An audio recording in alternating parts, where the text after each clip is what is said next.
should not be allowed to cook, like, ever. And yet, sadly, it's kind of a required part of being an adult. No wonder I suck so bad at it.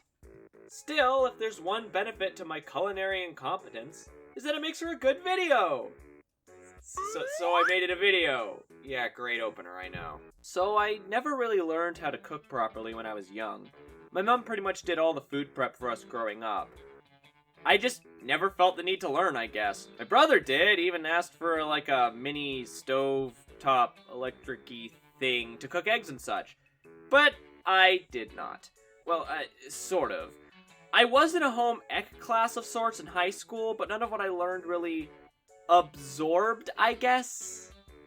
I did manage to make a chocolate cake, which was fun, but that was more of a fluke. Everything else, I'm pretty sure ended up having to be carted away in a lead-lined box by men in hazmat suits, and they had to close the school for weeks on end. I may be misremembering the details. I wouldn't really cook again until I moved in with my aunt and uncle. And by that I mean I bought a copious amount of these pre-made burger patties, and they were awful! They would fall, like, apart whenever you tried to fry it, and they tasted like paste or something. Like, you remember that episode of SpongeBob where the Krusty Krab became the Krabby Mondays, and the burgers were like these sludge things? Yeah, it was like that! I really hope people remember that episode. I will say this is where I developed my love of egg sandwiches. Scrambled eggs are pretty easy to make, even for me, so when I wasn't making Krabby Mondays sludge monstrosities, I was probably making those.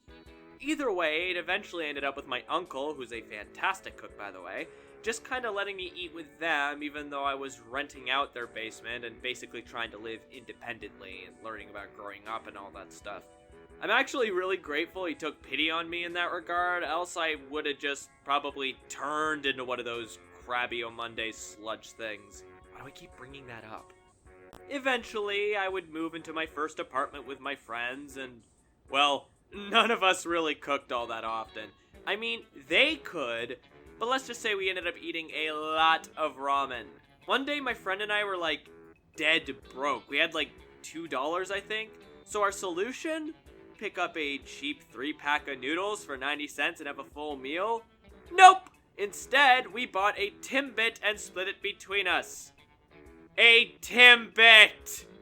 For my non-Canadian viewers, a Timbit is a donut hole.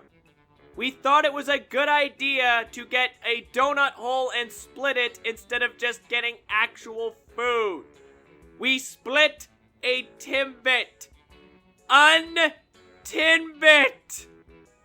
Wait, wasn't this about cooking?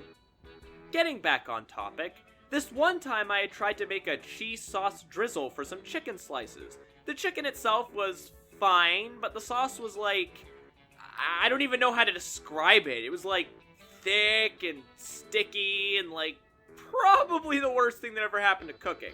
I'm pretty sure that Gordon Ramsay is legally allowed to kill me now. I had to redo it, obviously, and thankfully it came out like it was supposed to that time. Cheesy and viscous. Yeah, did I mention that it was supposed to be viscous, and yet it somehow ended up like all thick and sticky and the worst. These days, I keep my cooking simple, never split singular Timbits, don't buy burgers from the Krabby Mondays, and always watch over my shoulder in case Gordon Ramsay finally decides to come and strike me down with great vengeance.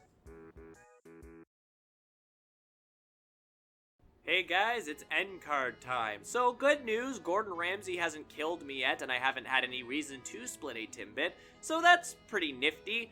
With that said, I could always use a little bit of help financially, so you know, you could always shoot me a coffee, and you see what I did there, And if you're interested in my other projects, you could always follow me on Twitter, and again, if you want to help me with money, maybe shoot me a commission. Please, I don't want to go back to eating Krabby Monday burgers, please.